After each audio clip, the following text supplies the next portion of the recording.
আমার তো 14 পুরুষের ভাগ্য ভালো যে আমি ঠাকমার কাছে 10 বছর ধরে রান্না শিখে রেখেছি। না হলে এইসব আইটেম গুলা অনেকে তো খাইতেই চায় না। এই ওল দিয়ে যে কত রকমের টেস্টি টেস্টি তরকারি হয়, সে আমার ঠাকমার কাছ থেকে না শিখলে বুঝতে পারতাম না। সে তো আর পৃথিবীতে বাইছি না, তবে আমি তার ছাত্রী হিসাবে অল্প খরচে দেখে দিচ্ছি। প্রথমে ওল কাটি ধুয়ে নিয়ে আসি, রাইতে জল দিয়ে ওল গালা দিয়ে সামান্য লবণ আর হলুদ দিয়ে সিদ্ধ করতে দিব। ব্যাস, ওল সিদ্ধ হলে জল ধরে সব তুলে নিব। আমার ঠাকমা তো এক রকমের রান্না জানতো না, নানান রকমের রান্না। এটা 4 পিস মাছ নিয়ে হলুদ লবণ ভালো করে মাখাবো।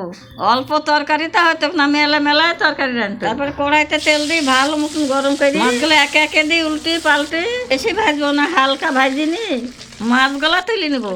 আগকার মানুষের তো কাজ ছিল বেশি, মা বাইরে কাজ করে বেড়াইতো। ঠাকমা দুপুর বেলা চান ধান সারি রান্নাঘরে ধুইতো, ভালো ভালো টেস্টি টেস্টি রান্না করতো। খাইতে যে কত সুস্বাদু লাগতো। এখনকার তরকারিতে যতই যা দিই না কেন অতটা স্বাদ হয় না। আগে থাকতে কিছুটা মসুরির ডাল ভেজে রেখেছিলাম, শিল পাটাই নিয়ে ওই ডালগুলো মিহি করে বাইটে তুলে নিবো। আগকার মানুষ তো নানাবিধ কাজ ছিল, ঢেকিতে ধান বানা, চাকিতে ময়দা পিসা, রাতে শুয়ে ঘুম আসতো না, কত রাত থাকতে উঠতো। শিলপাটায় আদা রসুন কাঁচা লঙ্কা পেঁয়াজ কুচি দিয়ে মিহি করে বাটবো। আমার ঠাকমা কিন্তু পেঁয়াজ রসুন না দিয়ে রাখতো। ডাল বাটাটা ওর মধ্যে দিয়ে স্বাদ মতো লবণ হলুদ গুঁড়ো আর ওই অর্ধেক বাটা মশলাটা দিয়ে সব সিদ্ধি ভালো করে মাখবো। এই রেসিপিটার নাম কি দিব তোমরাই বলো তো নাতি নাতনিরা। কড়াইতে তেল দিয়ে ভালো মতো গরম করে নিয়ে ওই মুইঠার মতন বানিয়ে গরম তেলে এক এক করে দিয়ে দেবো। তারপর নাড়িয়ে চাড়িয়ে লাল লাল করে এইভাবে সব ভাজি তুলি নেবো। ওই তেলে শুকনো লঙ্কা তেজপাতা কালো জিরে ফোড়ন দিব।